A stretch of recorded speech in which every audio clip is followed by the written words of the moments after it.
ఈరోజు we are starting with unit 1. ఇది ancient Andhra. Unit 1 ancient Andhra. Ancient ఆంధ్రాలో మనము ఆల్రెడీ నిన్న సిలబస్ చూసాం. ఏమేమి ఉన్నాయి చెప్పండి ఏన్షియంట్ ఆంధ్రాలో మనం నిన్న చూసిన సిలబస్ లో?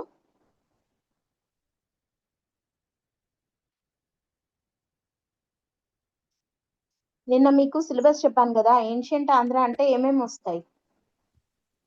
Historic age, Satavahanas, pre historic age వస్తుంది కదా. ఫస్ట్ ప్రీ హిస్టారిక్ ఏజ్ అనేది వస్తుంది. ఆ తర్వాత శాతవాహనాస్ వస్తుంది. ఆ తర్వాత ఇక్ష్వాకుస్. ఆ తర్వాత Buddhism and Jainism in Andhra. Next small kingdoms అన్ని వస్తాయి, చిన్న చిన్నవి కదా. లైక్ ఏవేవి? బృహత్పలాయన, సాలంకాయన, ఆనంద గోత్రిక, విష్ణు కుండిన్స్, ఇట్లా చిన్న చిన్న రాజ్యాలు కొన్ని వస్తాయి. And and last one eastern Chalukyas. So ఇది మన ఏన్షియంట్ ఆంధ్ర సిలబస్. ఇదంతా కలిపితే యూనిట్ 1 అవుతుంది. సో ఈ యూనిట్ 1 వెయిటేజ్ మామూలుగా గ్రూప్ 1 కి అయితే 2 క్వశ్చన్లు వస్తాయి. రెండిట్లో నుండి మనము వి నీడ్ టు రైట్ 1 అంటే 10 మార్క్స్. ఒక్కొక్క క్వశ్చన్ 10 మార్కులకు కదా. సో ఈ యూనిట్ వెయిటేజ్ ఎంత? గ్రూప్ 1 లో అయితే 10 మార్కులు.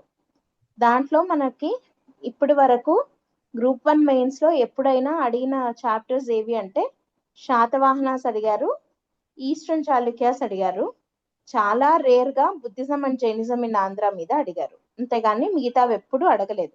ప్రీ హిస్టారిక్ ఏజ్ కానీ, ఇక్ష్వాకుస్ కానీ, చిన్న చిన్న వాటి మీద కానీ ఎప్పుడు అడగలేదు. ఓన్లీ ఈ 3 టాపిక్స్ నుంచి మాత్రమే వచ్చాయి. అంటే మెయిన్స్ కి క్వశ్చన్ గా అడగదగ్గ చాప్టర్లు ఈ 3 మాత్రమే ఈ యూనిట్ లో, గ్రూప్ 1 కి అయితే. ఓకే, సో గ్రూప్ 2 కి అయితే ఇది అది అని చెప్పలేం, ప్రతి ఒక్క దాంట్లో అడుగుతారు, ఎంతైనా అడుగుతారు. ఓకే, కాబట్టి మీరు ఏ ఎగ్జామ్ కి చదువుతున్నారు అనే దాన్ని బట్టి మీరు చూజీగా ఉండాలన్నమాట. గ్రూప్ 1 కి అయితే ఈ మూడు మాత్రమే చదివితే సరిపోతుంది యూనిట్ లో. టైం వేస్ట్ చేసుకోకండి మిగతావి చదివి. ఇంతవరకు ఎప్పుడు అడగలేదు, ఇంకా మీదట గ్యారంటీగా అడగరు కూడా. ఖచ్చితంగా శాతవాహనులు, Buddhism and Jainism in Andhra, తూర్పు చాళుక్యులు, ఈస్టర్న్ చాళుక్యాస్ అంటాం. సో వీళ్ళ మీద మాత్రమే క్వశ్చన్స్ అనేవి ఉంటాయి. ఓకే, సరే అయితే దాంట్లో ఇప్పుడు మనం ఏమనుకున్నాము, ఫస్ట్ ప్రీ హిస్టారిక్ ఏజ్ చెప్పుకోవాలి యాక్చువల్ గా, బట్ అది అంత ఇంపార్టెంట్ కాదు. దాని మీద మాక్సిమం వస్తే ఒక్క క్వశ్చన్ వస్తుంది. సో కాబట్టి అది అంత ఇంట్రెస్టింగ్ గా కూడా ఉండే టాపిక్ కాదు. సో టు స్టార్ట్ విత్ కొంచెం ఇంట్రెస్టింగ్ గా ఉండడానికి యాక్చువల్ గా హిస్టరీలోకి మనం ఎంటర్ అయిపోదాము. That is Satavahanas.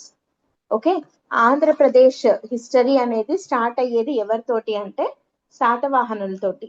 అంటే ఆంధ్రాని అంటే తెలుగు రీజియన్స్ ని, తెలుగు స్పీకింగ్ ఏరియాని రూల్ చేసినటువంటి మొట్టమొదటి కింగ్డమ్ ఏది అంటే, ఫస్ట్ కింగ్డమ్ ఏది? ఎవరు రూల్ చేశారు ఆంధ్ర రీజియన్ ని, తెలుగు స్పీకింగ్ రీజియన్ ని ఫస్ట్ టైం? శాతవాహనాస్. ఈ శాతవాహనాస్ తర్వాత ఇక్ష్వాకుస్ అనే డైనాసిటీ రూల్ చేయడం జరిగింది. ఓకే, ఇక్కడ ఫస్ట్ ఆఫ్ ఆల్ మీకు ఒక క్లారిటీ ఉండే ఉంటుంది. అదేంటంటే, ఒకటి కింగ్డమ్, 2 డైనాసిటీ. కింగ్డమ్ వేరు, డైనాసిటీ వేరు కదా. కింగ్డమ్ అంటే రాజ్యం అంటాం, అంటే ఇది ఒక ఏరియా, రైట్? అంతేనా కాదా? ఈ కింగ్డమ్ ని రకరకాల డైనాసిటీస్ వాళ్ళు రూల్ చేస్తారు. డైనాసిటీస్ అంటే ఏంటి? వంశం అంటాం, అంటే ఒక క్లాన్ అంటాం. ఓకే, ఒక తెగ లేదా ఒక వంశం, ఒక డైనాసిటీ వాళ్ళు అట్లా. ఇప్పుడు కింగ్డమ్ అనే ఒకటే కింగ్డమ్ ఉంటది, దాన్ని రకరకాల డైనాసిటీస్ వాళ్ళు రూల్ చేస్తారు. కొన్ని సార్లు కింగ్డమ్, డైనాసిటీ రెండు ఒకటే పేరుతో కూడా పిలువబడుతూ ఉంటాయి. ఓకే, సో అట్లా శాతవాహనులు అనే వాళ్ళు ఫస్ట్ తెలుగు స్పీకింగ్ రీజియన్ ని రూల్ చేసినటువంటి డైనాసిటీ ఏది? శాతవాహనాస్. ఆ తర్వాత మళ్ళీ అదే ఏరియాని రూల్ చేసిన ఇంకొక డైనాసిటీ ఇక్ష్వాకుస్. ఆ తర్వాత బృహత్పలాయన, సాలంకాయన, ఆనంద గోత్రిక, విష్ణు కుండిన్స్. ఆ తర్వాత ఈస్టర్న్ చాళుక్యాస్, ఆ తర్వాత కాకతీయాస్, ఆ తర్వాత రెడ్డి రాజుస్, ఆ తర్వాత మనకి విజయనగర కింగ్డమ్. సో ఇట్లా మన ఆంధ్ర తెలుగు స్పీకింగ్ రీజియన్ ని ఇన్ని రకాల డైనాసిటీస్ వాళ్ళు, ఇంకా వీళ్ళు కాక ఇంకా చిన్న చిన్న రాజులు చాలా మంది ఉన్నారు, వీళ్ళందరూ కలిసి రూల్ చేయడం జరిగింది. వాళ్ళల్లో first and foremost very very important dynasty ఈ శాతవాహనాస్. మనకి ఆంధ్రప్రదేశ్ హిస్టరీ పరంగా చూసిన at the same time group 2కి కానీ గ్రూప్ 1కి కానీ ఎగ్జామ్ పాయింట్ ఆఫ్ వ్యూలో చూసిన ఎక్కువ వెయిటేజ్ ఉన్నటువంటి టాపిక్ ఏది, ఎక్కువ ఇంపార్టెన్స్ ఉన్న టాపిక్ వచ్చేసి శాతవాహనాస్. ఓకేనా? సో ఈ శాతవాహనాస్ అనేది పెద్ద చాప్టర్, దీనికే మనకి ఎక్కువ టైం పడుతుంది. బట్ పట్టినా కూడా మనం స్లోగా చెప్పుకుందాము. నేను చెప్తూనే ఉంటాను, నిదానంగానే చెప్తాను. మీకు ఏదైనా డౌట్స్ ఉంటే మధ్యలో మీరు ఇంటర్ఫియర్ అయ్యి అడగండి, పర్లేదు.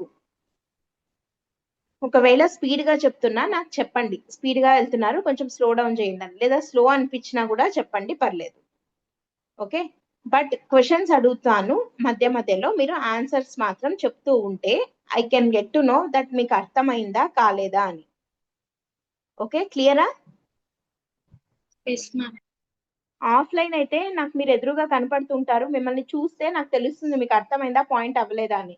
బట్ ఆన్లైన్ నేను మిమ్మల్ని చూడలేను, మీరు నాకు రెస్పాండ్ అయితే తప్ప నాకు తెలియదు.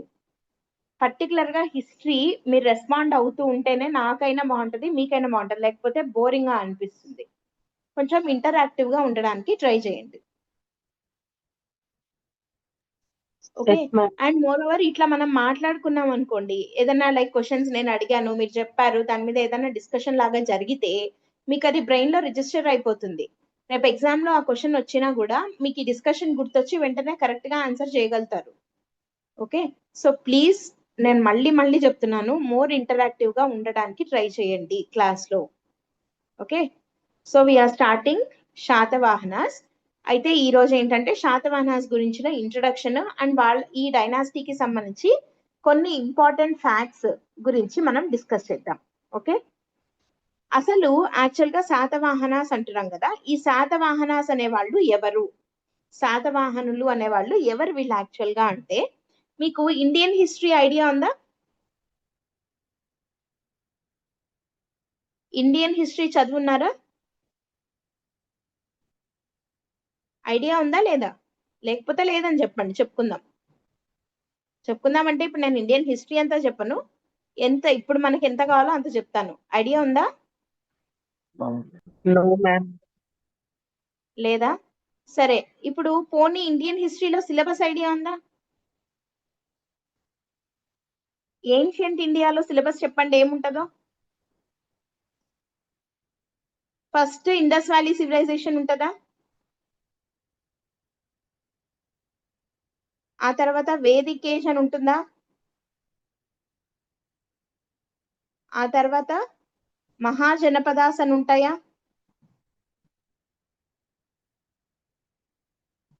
ఇండస్ వ్యాలీ సివిలైజేషన్ ఐడియా ఉంది కదా, సింధు నాగరికత అంటాం, ఇండస్ వ్యాలీ సివిలైజేషన్,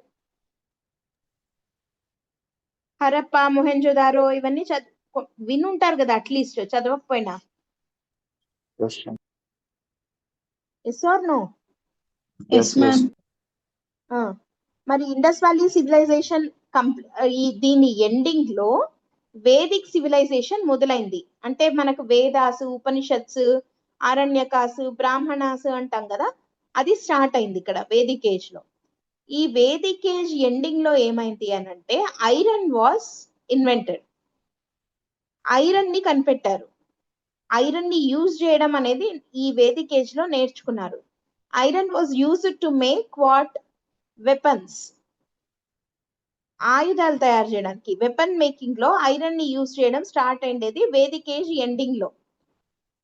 సో ఇప్పుడు ఏమైంది అని అంటే ఈ మహాజనపదాలు అనేటివి ఫామ్ అయ్యాయి. What are Mahajanapadas? అసలు యాక్చువల్ గా వీటిల్లో జనపదాస్ అని ఉంది కదా, జనపదాస్ అంటే గ్రూప్ అని, group of tribes, group of tribes. మీరు ఈ పదం వినే ఉంటారు కదా, ఫోక్ సాంగ్స్ ఏమంటారు చెప్పండి తెలుగులో? ఫోక్ సాంగ్స్ అంటామే, వాటిని తెలుగులో ఏమంటారు?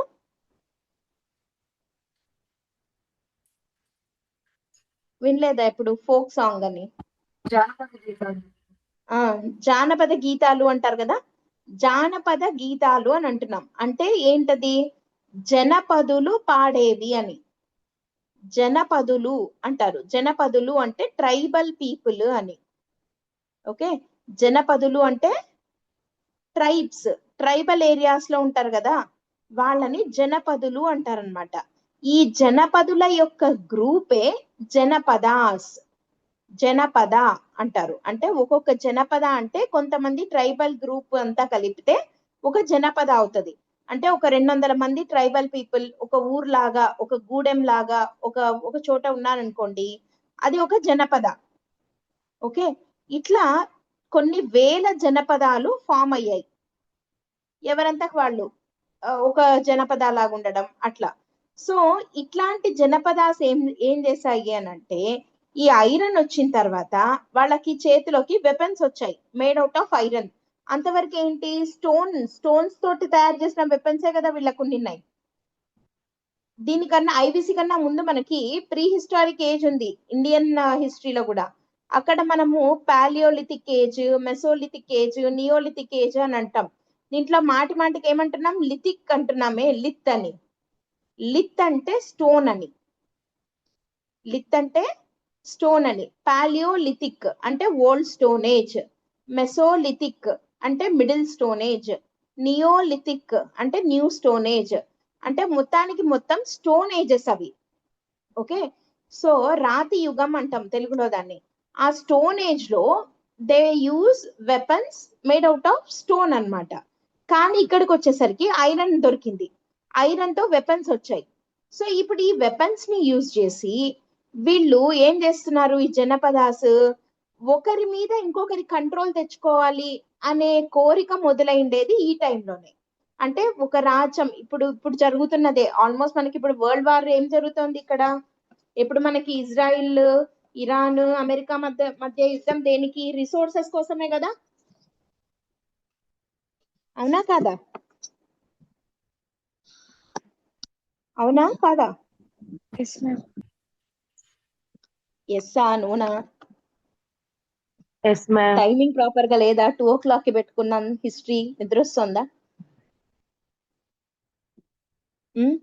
సో రిసోర్సెస్ కోసం యుద్ధం జరుగుతోంది కదా, అది యాక్చువల్ గా ఇక్కడ కూడా అదే జరిగింది. కాకపోతే ఇక్కడ వీళ్ళు కావాలనుకుంటున్న రిసోర్స్ ఏంటి అంటే ఐరన్ మీద కంట్రోల్. ఓకే, ఐరన్ మీద కంట్రోల్ ఒకటి. ఇంకొకటి, ఈ జనపదాస్ అన్ని ఎక్కువగా ఎక్కడున్నాయి అని అంటే, ఇప్పుడు మనం ఇండియా ఇట్లా ఉంది కదా, ఇక్కడ గ్యాంగటిక్ డెల్టా ఉంది కదా, గంగా రివర్ ఫ్లో అయ్యే ఏరియా, గంగా యమున ఫ్లో అయ్యే ఏరియా కదా ఇది. ఈ పార్ట్ నార్థరన్ ప్లెయిన్ ఉందే, ఇక్కడ ఎక్కువ జనపదాస్ అన్ని ఉంటాయన్నమాట. ఓకే, ఎందుకు ఇక్కడే ఎక్కువ ఉన్నాయి? ఇక్కడ ఈ రివర్స్ అన్ని ఇట్లా మనకి పుట్టొచ్చి ఇక్కడ అల్యూవియల్ సాయిల్ ని తీసుకొని వస్తాయి వాటితో పాటి. ఏం సాయిల్ వస్తుంది ఇక్కడ మనకి రివర్స్ తో? Alluvial soil. ఈ అల్యూవియల్ సాయిల్ మీకు తెలిసే ఉంటది జాగ్రఫీలో, it was the most fertile soil కదా.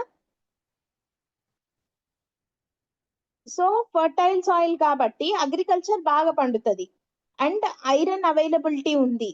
సో ఈ ఈ పర్టికులర్ ఏరియాని ఎవరైతే కంట్రోల్ చేస్తారో మొత్తం ఇండియా అంటే లైక్ మిగతా జనపదాలన్నిటిని వాళ్ళే కంట్రోల్ చేయగలుగుతారు.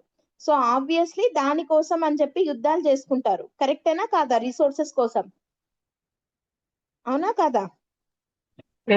సో అట్లా ఈ జనపదాలు ఒకరితో ఒకరు కొట్టుకోవడము, ఒకరితో ఒకరు యుద్ధాలు చేసుకోవడము జరిగి జరిగి జరిగి జరిగి ఫైనల్ గా they were stabilised as 16 mahajanapadas.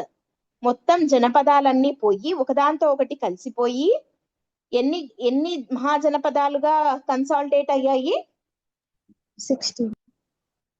16 mahajanapadas గా కన్సాలిడేట్ అయ్యాయి.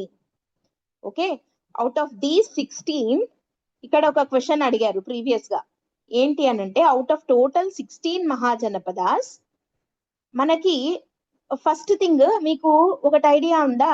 ఇండియాని నార్త్ అండ్ సౌత్ ఇండియాగా డివైడ్ చేసేది ఏంటి చెప్పండి? India very good. ఏం డివైడ్ చేస్తుంది?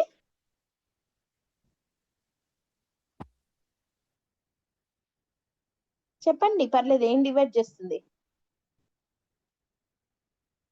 ఇండియా ఇట్లా ఉంటే నార్త్ ఇండియా సౌత్ ఇండియాగా ఎట్లా డివైడ్ అవుతుంది? ఇవేం మౌంటైన్స్? ఇక్కడ ఆరావళీస్ వస్తాయి, ఇవి వింధ్య, ఇక్కడ సాత్పురా, రైట్? ఆరావళి, వింధ్య, సాత్పురా. దాంట్లో Vindhyas were the one who divides, like Aravallis ఇట్లా వస్తాయి అనుకుంటా, ఎగ్జాక్ట్ గా ప్యారలల్ గా రావు, బట్ ఆర్డర్ అయితే ఆరావళి, వింధ్య, సాత్పురా. అవునా?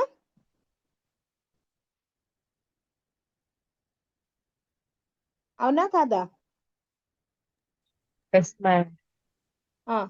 సో ఈ వింధ్య మౌంటైన్స్ ఉన్నాయి కదా, ఈ వింధ్య పర్వతాలు they divide India into north India and south India. వింధ్యాకి సౌత్ లో ఉన్నదంతా సౌత్ ఇండియా అవుతుంది, పైన ఉన్నదంతా నార్త్ ఇండియా అవుతుంది, and two culturally different areas కదా. ఈ సౌత్ ఇండియా, నార్త్ ఇండియా అని వచ్చేసి ఏన్షియంట్ టైమ్స్ లో ఏమని పిలిచేవాళ్ళు నార్త్ ఇండియా అని అంటే ఉత్తరాపథ. ఏమంటారు? ఉత్తరాపథ. ఉత్తర అంటే నార్త్ కదా, అండ్ సౌత్ ఇండియా అని వచ్చేసి దక్షిణాపథ. ఏమంటారు? దక్షిణాపథ అని చెప్పి పిలుస్తారు. సరే, ఇప్పుడు మన పాయింట్ ఏంటి, క్వశ్చన్ ఏంటి అని అంటే మొత్తం ఎన్ని మహాజనపదాస్ గా కన్సాలిడేట్ అయ్యాయి అని అన్నాము? 16. అవుట్ ఆఫ్ 16 దక్షిణాపథంలో ఉన్న ఒకే ఒక్క మహాజనపద ఏంటి అని అడిగారు. అవుట్ ఆఫ్ 16 మహాజనపదాస్ దక్షిణాపథలో ఓన్లీ ఒక్క మహాజనపద మాత్రమే ఉంది. అది ఏంటి? It is nothing but Assaka. Assaka mahajanapada. ఏంటది? అస్సక మహాజనపద, లేదా దీనినే అస్మక మహాజనపద అని కూడా పిలుస్తారు. ఏమంటారు? అస్సక లేదా అస్సక లేదంటే అస్మక అనే పేరుతోటి పిలుస్తారు. ఓకే, క్లియరా? ఈ అస్సక మహాజనపదం అంటే ప్రెసెంట్ డే, ఇప్పుడు మోడర్న్ డేలో తెలంగాణ ఏరియాలో, తెలంగాణలో మళ్ళీ పర్టికులర్ గా నిజామాబాద్ ఉంది కదా. ఇప్పుడు ఈ నిజామాబాద్ ఏరియా ఈజ్ అస్సక మహాజనపద. అంటే దీని క్యాపిటల్ ఇప్పుడు నిజామాబాద్ ఏరియా అస్సకాకి. ఓకే, తెలంగాణ ఏరియా అంతా, తెలంగాణ ఏపీ కలిపితే అస్సక మహాజనపద సౌత్ ఇండియాలో ఉన్న ఒకే ఒక్క మహాజనపదం. ఓకేనా? సరే, అయితే ఇప్పుడు ఈ మహాజనపదాస్లోనే ఈ 16లో ఇప్పుడు నెక్స్ట్ ఈ శాతవాహనాస్ కి దీనికి లింక్ ఏంటి అంటే ఈ 16 మహాజనపదాలలో which was emerged as most powerful mahajanapada అంటే మగధ. ఏది ఎమర్జ్ అయింది? అంగ, వంగ, కళింగ, కాశ్మీర, కుంతల, ఇట్లా రకరకాల మహాజనపదాలు ఉంటే వాటిల్లో మోస్ట్ పవర్ఫుల్ మహాజనపదగా ఏది ఎమర్జ్ అయింది? ఏది ఎమర్జ్ అయింది? మగధ. మగధ. ఈ మగధ అనే మహాజనపదాన్ని రకరకాల డైనాసిటీస్ వాళ్ళు రూల్ చేశారు, లైక్ ప్రద్యోత, శిశునాగ, ఇట్లా రకరకాల డైనాసిటీ, హార్యాంక. యాక్చువల్గా ప్రద్యోత, హార్యాంక, శిశునాగ ఇట్లా వస్తుంది. ఇట్లా డైనాసిటీస్లలో ఒక డైనాసిటీయే మౌర్యన్ డైనాసిటీ. ఎవరు?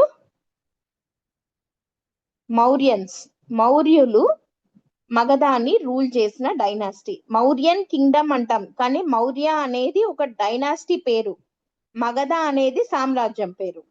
Okay, so Magadha is the kingdom. It was ruled by dynasty called Mauryans. Clear? Yes ma'am. అయితే ఇప్పుడు మనం చెప్పుకుంటున్నది ఎవరి గురించి? శాతవాహనాస్ గురించి. కానీ ఇక్కడ మనం ఎవరి గురించి అంటున్నాము? మౌర్యన్స్ అంటున్నాం.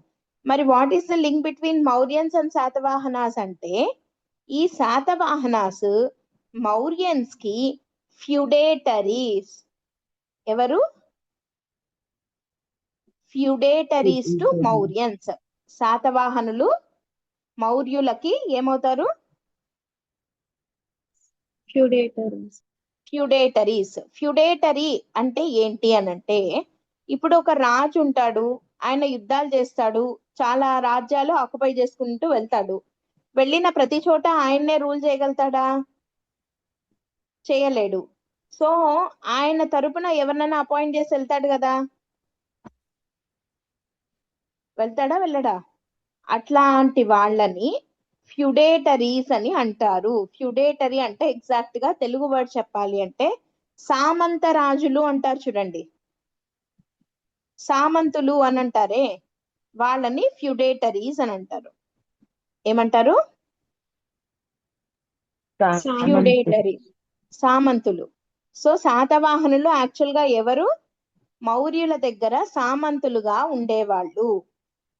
ఓకే, సరే. ఇప్పుడు మనము ఏదైనా ఒక రాజ్యం గురించి మనము ఒక డైనాసిటీ గురించి మనం డిస్కస్ చేయాలంటే ఫస్ట్ ఆఫ్ ఆల్ మనము వాళ్ళ యొక్క టైం లైన్ చూస్తాం, రైట్? ఎప్పటి నుండి ఎప్పుడు దాకా రూల్ చేశారు అని. ఈ శాతవాహనులు 2nd సెంచురీ బీసీ నుంచి 2nd సెంచురీ ఏడి వరకు రూల్ చేశారు. 2nd సెంచురీ బీసీ నుండి 2nd సెంచురీ ఏడి వరకు రూల్ చేయడం జరిగింది. అంటే ఇదొక 200 ఇయర్స్, ఆ తర్వాత ఇదొక 200 ఇయర్స్. టోటల్ ఎన్ని ఇయర్స్ రూల్ చేశారు? శాతవాహనులు ఎన్నేళ్లు రూల్ చేశారు? 400. అంటే యాక్చువల్ గా 400, కానీ ఎగ్జాక్ట్ గా చెప్పాలి అని అంటే 476 ఇయర్స్ రూల్ చేయడం జరిగింది. శాతవాహనులు ఆంధ్ర రీజియన్ ని ఎన్నేళ్లు రూల్ చేశారు? They ruled for 476. 476 years. So వాళ్ళు ఇంపార్టెంటా కాదా మరి ఏపీ హిస్టరీలో?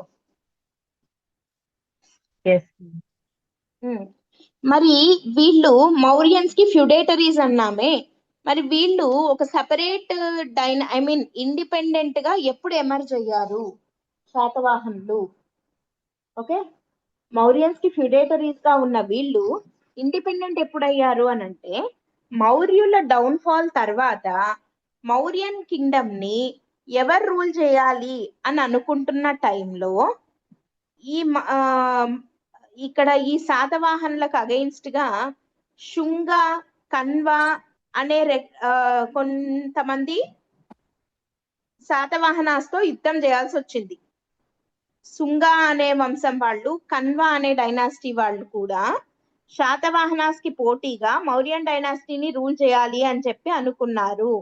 కానీ ఈ శుంగాస్తో కన్వాస్తో పోరాడి శాతవాహనులు కృష్ణా గోదావరి మధ్య ఉన్న ఏరియాని రూల్ చేయడం జరిగింది. Okay, Satavahanas ruled Krishna Godavari region, unifying them for the first time. Krishna Godavari మధ్య ఉన్న అన్ని చిన్న చిన్న రాజ్యాలను, సామంతులను అందరినీ ఓడించి దాన్ని ఒక సపరేట్ కింగ్డమ్ గా ఎమర్జ్ అయ్యేలాగా చేసి Satavahanas they ruled for the first time. Okay, వీళ్ళు మౌర్యన్స్ తర్వాత ఎవరితోటి యుద్ధాలు చేయాల్సి వచ్చింది వీళ్ళు రూల్ చేయడం కోసం ఇండిపెండెంట్ గా? ఏ డైనాసిటీస్ తో వీళ్ళకి యుద్ధాలు జరిగాయి? శుంగాస్ అండ్ కన్వాస్. ఓకే, నెక్స్ట్ వీళ్ళ గురించి కొన్ని ఇంపార్టెంట్ ఫ్యాక్ట్స్ ని ఇప్పుడు మనం చూద్దాం. ఓకే, ఇక్కడ మూల పురుషుడు అంటారు. మూల పురుషుడు అంటే who was the key person for Satavahanas అంటే శాతవాహనుడు, ఆయన పేరు శాతవాహనుడు. ఇది కొంచెం ఏమైనా క్లమ్జీగా అనిపిస్తుందా? మళ్ళీ వేరేగా రాసి చూపించమంటారా? పర్లేదా?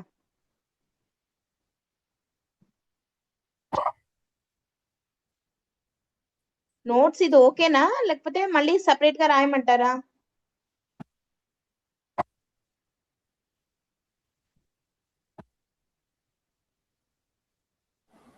Okay ma'am. మీరు ఏది చెప్పకపోతే నాకేం అర్థమవుతుంది?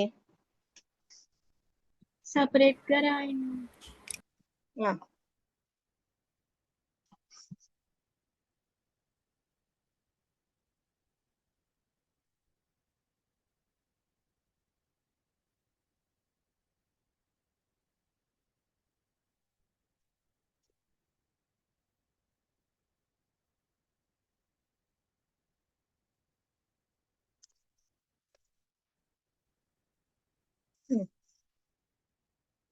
Okay. So key facts about Satavahanas.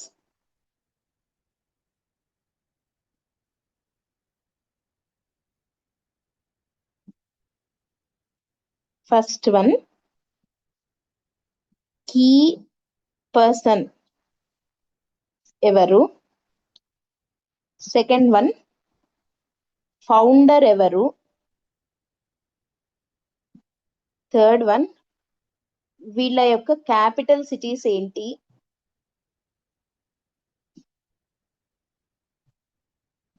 Fourth one, వీళ్ళ యొక్క ఒఫీషియల్ లాంగ్వేజ్ ఏంటి.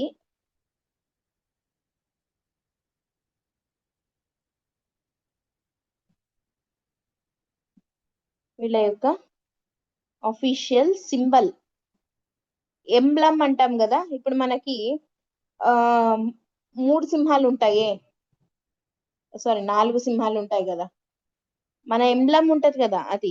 అట్లా వీళ్ళకు ఒక అఫీషియల్ సింబల్ ఉంటది. ఒక్కొక్క డైనాసిటీకి ఒక అఫీషియల్ సింబల్ ఉంటది, అదేంటి.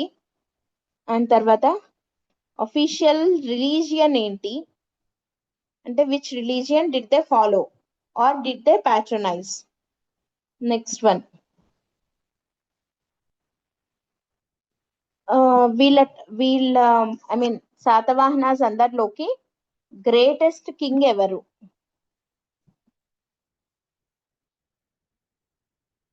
అండ్ శాతవాహనాస్ అందరిలోకి లాస్ట్ కింగ్ ఎవరు. సో ఫస్ట్ మనం ఈ ఫ్యాక్ట్స్ ని చూడాలి, ఆ తర్వాత then will move to political history of Satavahanas. ఓకేనా. సో శాతవాహనులలో కీ పర్సన్ ఎవరు అని అంటే ఆయన పేరు శాతవాహన. ఇతని పేరు మీదనే వీళ్ళ డైనాసిటీకి ఆ పేరు వచ్చింది. ఓకే, శాతవాహన అనే ఆయన పేరు మీదనే వీళ్ళ డైనాసిటీకి శాతవాహన అనే పేరు వచ్చింది. శాతవాహన కొన్నిట్లో ఈయన పేరు శాలివాహన అని కూడా ఉంది. Okay, who was the key person of Satavahana dynasty? Satavahana or Shalivahana. Shalivahana. Key person వేరు, ఫౌండర్ వేరు. ఫౌండర్ అంటే ఏంటి? ఈ శాతవాహనుడు ఓన్లీ వీళ్ళ డైనాసిటీకి మెయిన్ పర్సన్. కానీ ఫౌండర్ అంటే ఏంటి? శాతవాహన యాజ్ ఎ కింగ్డమ్, అంటే ఒక రాజ్యంగా శాతవాహనాన్ని ఫామ్ చేసిన అతను ఎవరు అన్నప్పుడు శ్రీముఖ. ఆయన పేరేంటి? శ్రీముఖ లేదా సిముఖ. సిముఖ లేదా Srimukha was the founder of Satavahana empire. Okay, శాతవాహనులు మనం ఇందాక ఏమని చెప్పుకున్నాం? వీళ్ళు ఎవరికి ఫ్యూడేటరీస్ గా ఉండేవాళ్ళు? మౌర్యన్స్ మౌర్యన్స్ కి కదా. సో అట్లా మౌర్యన్స్ కి ఫ్యూడేటరీస్ గా కాకుండా ఒక ఇండిపెండెంట్ కింగ్డమ్ గా ఎమర్జ్ అవ్వాలి అని అనుకున్నప్పుడు దాని యొక్క ఫౌండర్ ఎవరు అని అంటే శ్రీముఖుడు అంటాం. లేదా ఆయనకున్న ఇంకొక పేరే సిముఖ. యాక్చువల్ గా ఈ శ్రీముఖ అనేది కొంచెం సాంస్క్రిట్ ఫామ్, సిముఖ అనేది Prakrit form. Prakrit, Sanskrit 2 languages idea ఉన్నాయి కదా. ప్రాకృతం అంటే జనరల్ గా పబ్లిక్ మాట్లాడే ఒక కామన్ లాంగ్వేజ్ లాంటిది, అంటే మాస్ గా ఉంటుంది అనమాట అది. But Sanskrit is a classical language. Okay, next Satavahana యొక్క క్యాపిటల్స్ ఏంటి, క్యాపిటల్ సిటీస్ ఏంటి? వీళ్ళకు 2 క్యాపిటల్స్ ఉన్నాయి. ఒకటి వచ్చేసి ప్రతిష్టానపురం, ప్రతిష్టానపురం. ఈ ప్రతిష్టానపురంని మనం ప్రస్తుతం పైథాన్ అని చెప్పి పిలుస్తున్నాం. ప్రతిష్టానపురంని పైథాన్ అంటున్నాం, ఈ ప్రతిష్టానపురం. అండ్ నెక్స్ట్ వన్ వచ్చేసి Dhanyakatakam, Dhanyakatakam second capital. Pratishthanapuram first capital, Pratishthanapuram. తర్వాత క్యాపిటల్ ఏంటి? Dhanyakatakam. Okay, next official language ఏంటి? వీళ్ళ టైంలో official language in the sense అంటే రాజులు వాళ్ళు వాళ్ళు కొన్ని ఆర్డర్స్ ని ఇష్యూ చేస్తారు కదా, సో దాంట్లో దానికి వాళ్ళు వాడే లాంగ్వేజ్ ఏంటి, రాజులు మాట్లాడే భాష ఏంటి, ఇట్లా అఫీషియల్ లాంగ్వేజ్ ఏంటి అని అంటే వీళ్ళ టైంలో official language is Prakrit. Okay, ప్రాకృతమే వీళ్ళ టైంలో official language, except in case of Kuntala Satakarni. Kuntala Satakarni అనే రాజు టైంలో తప్ప. ఓకే, కుంతల శాతకర్ణి అనే రాజు టైంలో తప్ప మిగతా అందరి టైంలో what was official language? Prakrit. మరి కుంతల శాతకర్ణి టైంలో ఏమై ఉంటది? ఇతని టైంలో అఫీషియల్ లాంగ్వేజ్ ఏమై ఉండొచ్చు? ప్రాకృత్ కాదంటే ఇంకేముంటది? సాంస్క్రిట్ ఉంటుంది. దీని వెనకాల ఒక స్టోరీ ఉంది, అది ఆయన దగ్గర చెప్తాను, ఆయన వచ్చినప్పుడు చెప్తాను. ఓకే, సో జస్ట్ మీరు గుర్తుపెట్టుకోవాల్సిన పాయింట్, అఫీషియల్ లాంగ్వేజ్ ఏంటి అంటే ప్రాకృతం, కానీ ఒక్క రాజు టైంలో తప్ప. ఆ ఒక్క రాజు ఎవరు? కుంతల శాతకర్ణి. అతని టైంలో అఫీషియల్ లాంగ్వేజ్ ఏంటి? సాంస్క్రిట్. ఓకే, అండ్ వీళ్ళ అఫీషియల్ సింబల్ ఏంటి అని అంటే సూర్యుడు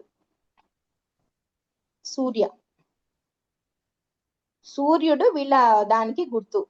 అంటే సపోజ్ ఫర్ ఎగ్జాంపుల్ వీళ్ళు ఏదన్నా ఒక ఎక్స్పోర్టో ఇంపోర్టో ఏదో చేస్తున్నారు అనుకోండి, సో ఇది శాతవాహనాస్ నుంచి వచ్చింది అనడానికి గుర్తు ఏంటి అంటే దాని మీద సూర్యుడు సింబల్ ఉంటది.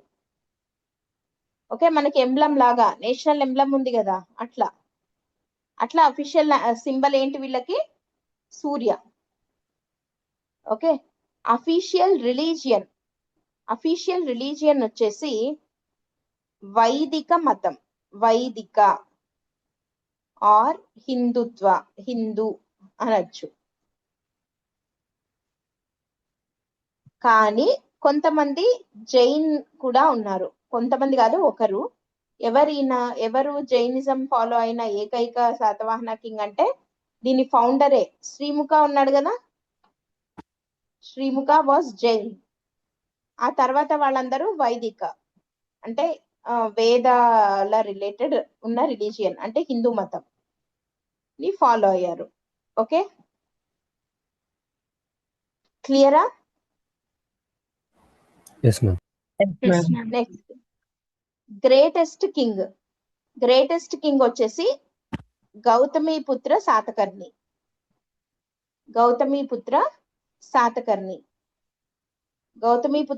ఫుల్ నేమ్ రాయాలా? గౌతమిపుత్ర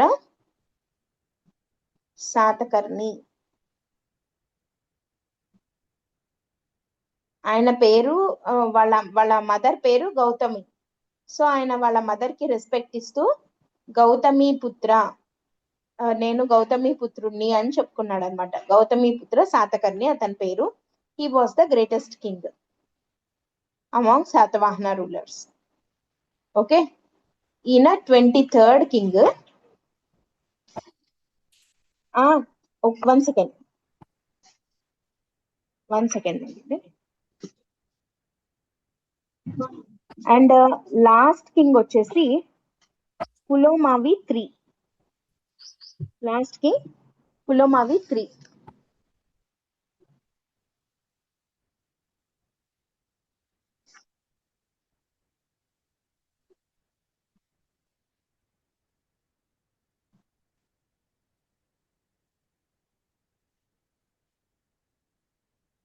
వన్ మినిట్ వెయిట్ చేయండి please.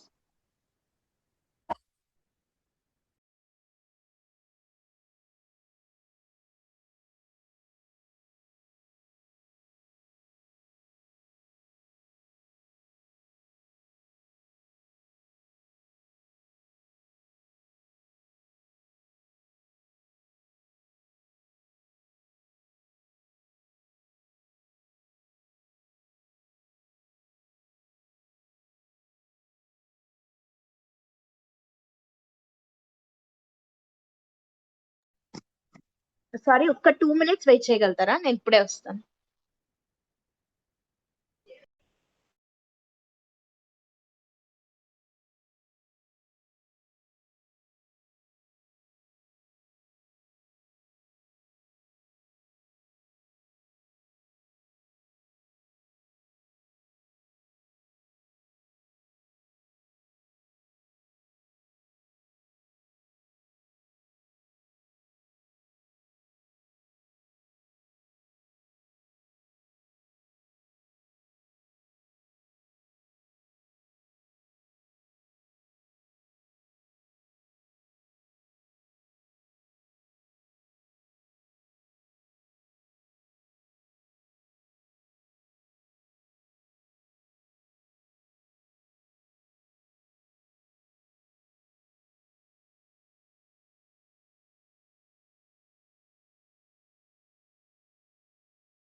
Sorry,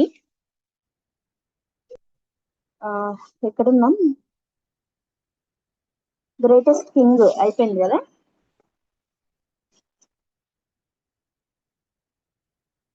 greatest king, last king కూడా చెప్పేసానా? Yes ma'am, Pulomavi 3 last king. Last king పేరేంటి? Pulomavi 3. Pulomavi 3. Okay, so last king was Pulomavi 3. Okay, greatest king Gautamiputra Satakarni and the last one was Pulamavi 3. ఈ పులమావి 3 చనిపోవడం తోటి Satavahana dynasty అక్కడికి end అయిపోయింది. నెక్స్ట్ చాప్టర్ ఏంటి? ఇక్ష్వాకుస్ కదా. సో వీళ్ళ రూలింగ్ మొదలైంది. ఓకే, పులమావి 3 తోటి శాతవాహన ఎండ్ అయిపోయి ఇక్ష్వాకు స్టార్ట్ అయింది. ఓకే, ఫస్ట్ వీళ్ళ కీ పర్సన్ ఎవరు శాతవాహన డైనాసిటీకి? శాతవాహన, లేదంటే అతని ఇంకో పేరేంటి? Shalivahana. Talivahana. Who was the founder of Satavahana dynasty? Srimuka. Srimuka. What were the capital cities of Satavahana dynasty? Pratishthanapuram, Pratishthanapuram Dhanyakatakam. and Dhanyakatakam. What was the official language? Prakrit. Prakrit. But under whose time the official language of Satavahanas was Sanskrit? Kuntala Shatakarni. Kuntala Satakarni. What was the official symbol of Satavahanas? Surya. Which religion they mostly followed? Vaidika. Vaidika or Hindu. But the only king who followed Jainism among Satavahana rulers was Srimuka. Srimuka. Who was the greatest king among all Satavahana rulers? Gautamiputra Gautamiputra Satakarni. And who was the last one to rule Satavahana dynasty? Pulomavi. Pulomavi III. After the downfall of Shatavahanas, which dynasty ruled the Telugu speaking regions? Ishkwakus. Ishwaku. So ఇవి శాతవాహనాస్ కి సంబంధించిన key facts అన్నమాట.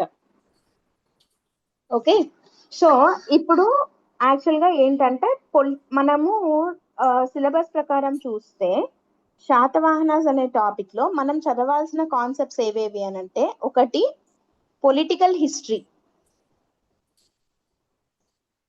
Okay, శాతవాహనులకు సంబంధించిన political history చూడాలి.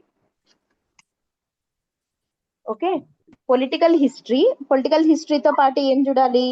వీళ్ళ టైంలో ఉన్న social conditions, ఆ తర్వాత వీళ్ళ టైంలో ఉన్న ఎకనామిక్ కండిషన్స్, ఆ తర్వాత రిలీజియస్ కండిషన్స్, ఆ తర్వాత art and culture during the time of Satavahanas. So ఇవన్నీ మనము శాతవాహనాస్ అనే టాపిక్ లో మనం కవర్ చేయాల్సిన angles. Okay, political history, social conditions, economic conditions, religious conditions, art and culture. అయితే ఇది ఓన్లీ శాతవాహనాస్ కనే కాదు, టోటల్ గా ఇప్పుడు మనం ఇందాక చెప్పుకున్న అన్ని డైనాసిటీస్ కి, లైక్ శాతవాహనాస్, ఇక్ష్వాకుస్, ఈస్టర్న్ చాళుక్యాస్ అని చెప్పుకున్నాం కదా. తర్వాత నెక్స్ట్ మిడివల్ ఆంధ్రాలో రాబోయే కాకతీయాస్, రెడ్డి రాజులు, విజయనగర, అందరికి కూడా మొత్తం ఈ అన్ని యాంగిల్స్ ప్రతి ఒక్క డైనాసిటీ టైంలో ఎలా ఉన్నాయి ఏంటి అని చెప్పి కవర్ చేయాలి. ఓకేనా? దాంట్లో పొలిటికల్ హిస్టరీ అంటే ఏమొస్తుంది అని అంటే, క్రోనాలజీ ఆఫ్ రూలర్స్. క్రోనాలజీ అంటే లైక్ ఎవరి తర్వాత ఎవరు రూల్ చేశారు, వాళ్ళ టైంలో జరిగిన ఇంపార్టెంట్ ఈవెంట్స్ ఏంటి, యుద్ధాలు ఏంటి, వాళ్ళు సాధించిన సక్సెస్లు ఏంటి, ఫెయిల్ అయినవి, పోగొట్టుకున్నవి ఏంటి, వాళ్ళకున్న టైటిల్స్ ఏంటి, ఇవన్నీ మనకి పొలిటికల్ హిస్టరీ అనే దాంతో కవర్ అయిపోతాయి. ఓకే, ఈ social, economic, religious, art and culture అనేది వెరీ వెరీ ఇంపార్టెంట్. బికాస్ మనకి క్వశ్చన్స్ ఎక్కువగా వీటి నుండి కూడా వస్తాయి. యాక్చువల్ గా వీటి నుండే ఎక్కువ వస్తాయి. ఓకే, సో మనము పొలిటికల్ హిస్టరీ ఆఫ్ శాతవాహనాస్ తోటి మనం ఫస్ట్ స్టార్ట్ చేసుకుంటాం. సరేనా?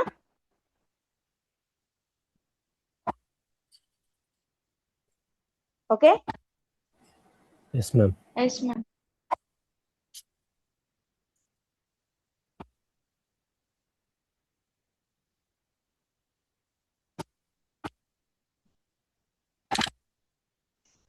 పొలిటికల్ హిస్టరీ అంటే ఏమని చెప్పుకున్నాము? ఆర్డర్ ఆఫ్ ద రూలర్స్ కదా. Yes, ma'am. సో ఎవరి తర్వాత ఎవరు రూల్ చేశారు అని. ఫస్ట్ వీళ్ళ ఫౌండర్ ఎవరు? Srimuka. ముందు ఆర్డర్ రాసేస్తాను, అండ్ రేపటి నుండి మనము ఒక్కొక్కరి గురించి స్టార్ట్ చేసుకుందాం. ఫస్ట్ వచ్చేసి శ్రీముఖ కదా Yes, ma'am. Founder. So first శ్రీముఖుడు. ఆ తర్వాత Kanha, second ruler was Kanha, లేదా ఇతనికే కృష్ణ అని ఇంకొక పేరు కూడా ఉంది, కన్హా లేదా కృష్ణ. థర్డ్ వన్ వచ్చేసి Satakarni 1. Third one Satakarni 1. Next 4th వచ్చేసి వేదసిరి.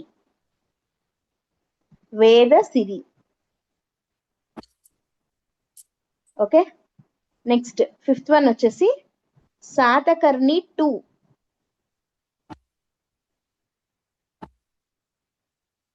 నెక్స్ట్ శాతకర్ణి 2. శాతకర్ణి 2 తర్వాత కొంతమంది చిన్న చిన్న లైక్ అంత ఇంపార్టెంట్ కాని రూలర్స్ వచ్చారు. వాళ్ళు ఎవరు అనంటే ఒక ఆయన పేరు లంబోదర, ఇంకొక ఆయన పేరు అపీలక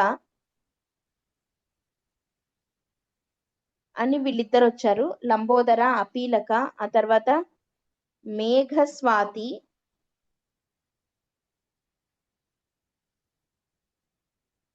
తర్వాత స్వాతి శాతకర్ణి, ఆ తర్వాత స్కంద స్వాతి, ఆ తర్వాత మృగేంద్ర శాతకర్ణి,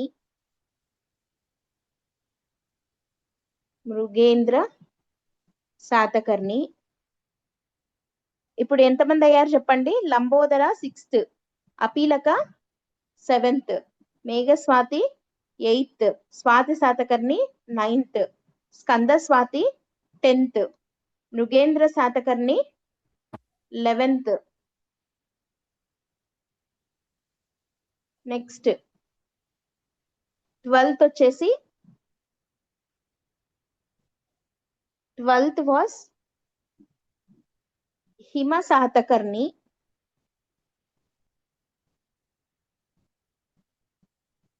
ఇట్లా రూల్ చేస్తే వీళ్ళెవ్వరూ కూడా ఇంపార్టెంట్ రూలర్స్ కాదు. వీళ్ళకి సంబంధించిన ఏ ఇన్ఫర్మేషన్ మన దగ్గర లేదు, చెప్పుకోదగ్గ ఇంపార్టెంట్ రూలర్స్ కాదనమాట వీళ్ళు.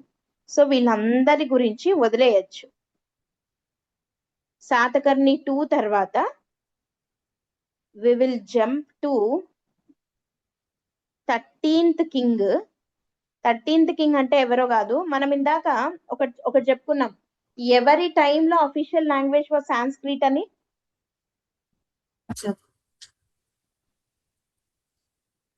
కుంతల చెప్పండి, శాతకర్ణి. ఎవరి టైంలో? Kuntala Satakarni. 13th king was Kuntala Satakarni. ఈయన గురించి చెప్పుకోవాలి. నెక్స్ట్ ఓకే, కుంతల శాతకర్ణి గురించి చెప్పుకోదగ్గ పాయింట్స్ ఉన్నాయన్నమాట. మళ్ళీ కుంతల శాతకర్ణి తర్వాత కూడా స్వాతికర్ణ,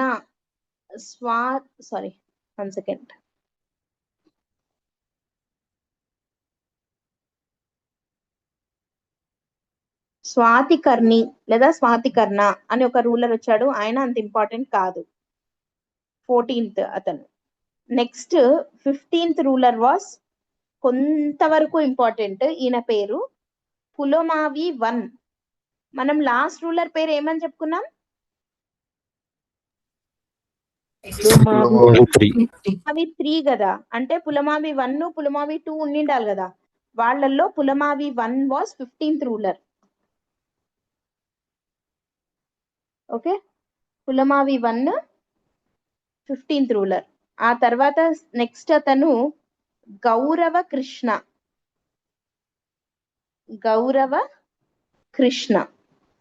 ఇతను కూడా పెద్ద పాయింట్లు ఏం లేవు ఇతనికి కూడా.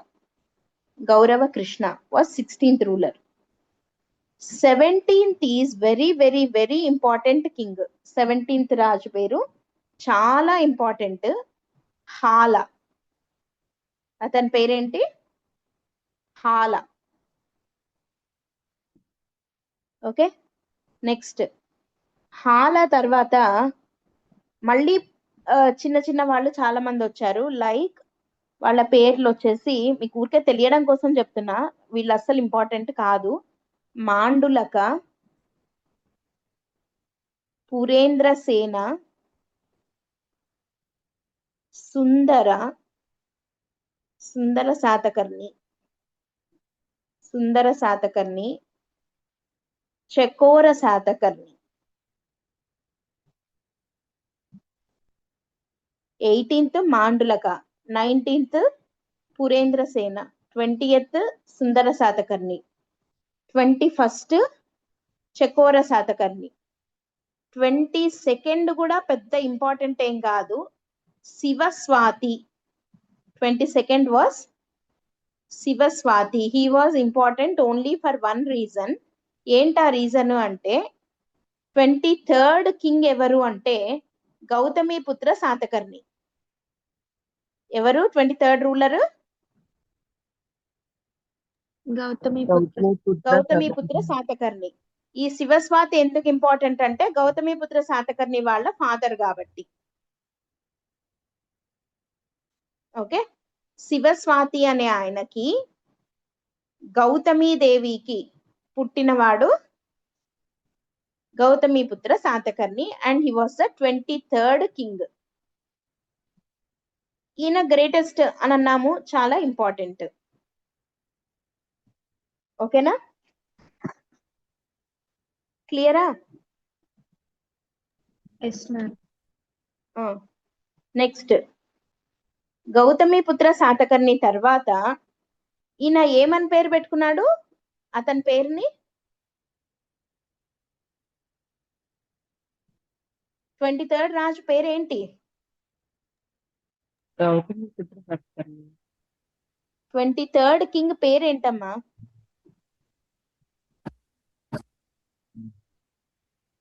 Gautamiputra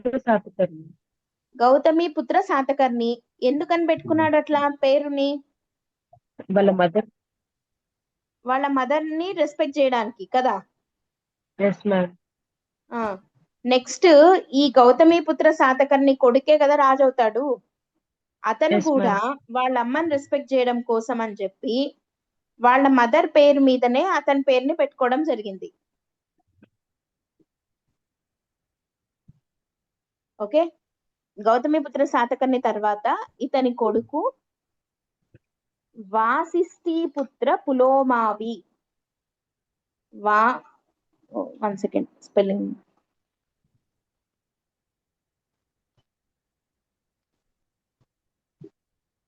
Vasishthi.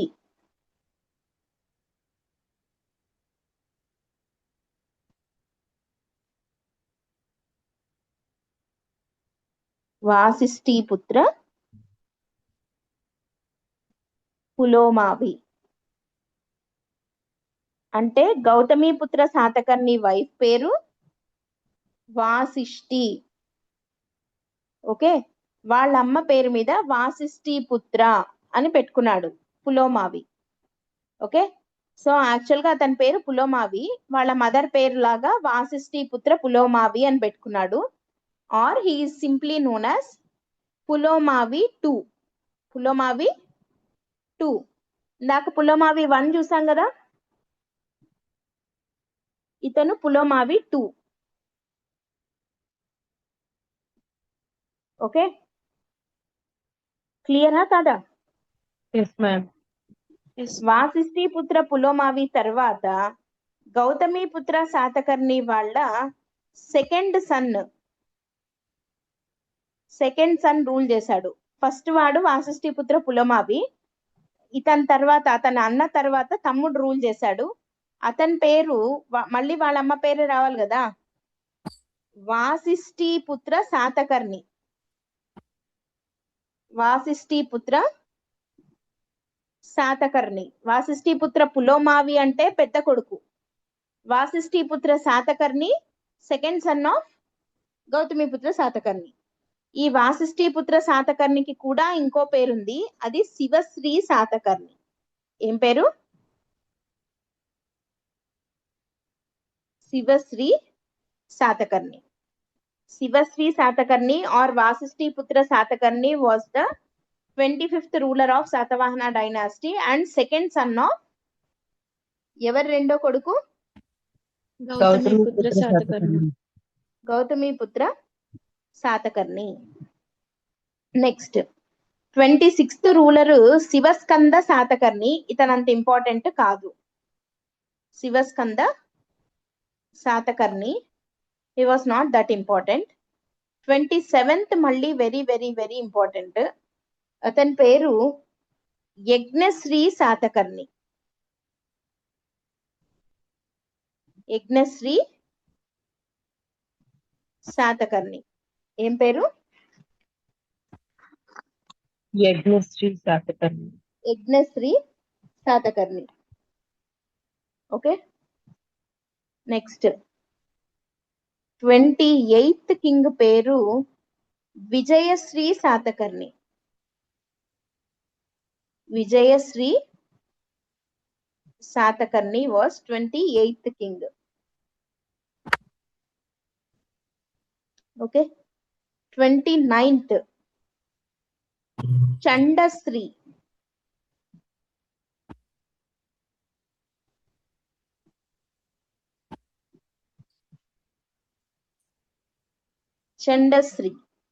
చండశ్రీ was 29th king. Chandasri అనే అతను 29వ రాజు. Okay, and finally 30th king, last ruler of Satavahana dynasty ఎవరు? Pulomavi three. Pulomavi III. He was the last ruler of the Satavahana dynasty. So total గా శాతవాహన వంశం అనే దాంట్లో ఎంతమంది రూలర్స్ ఉన్నారు?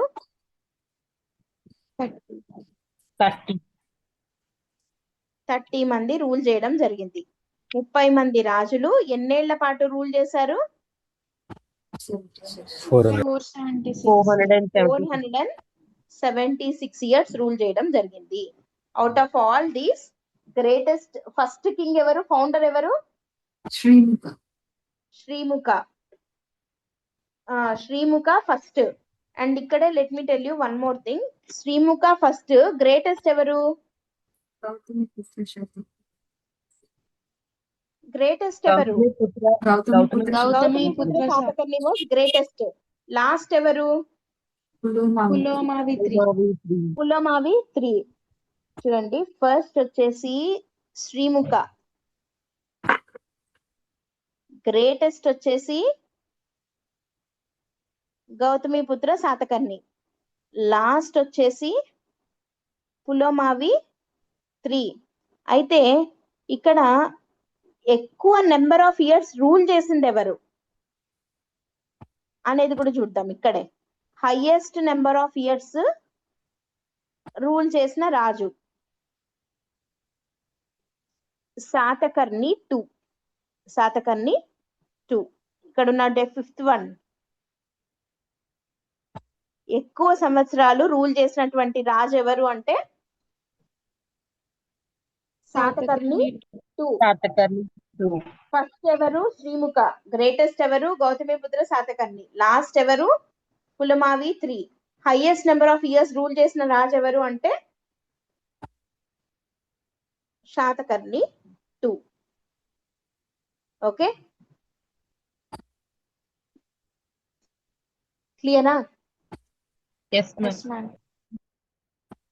సో ఇది క్రోనలాజికల్ ఆర్డర్.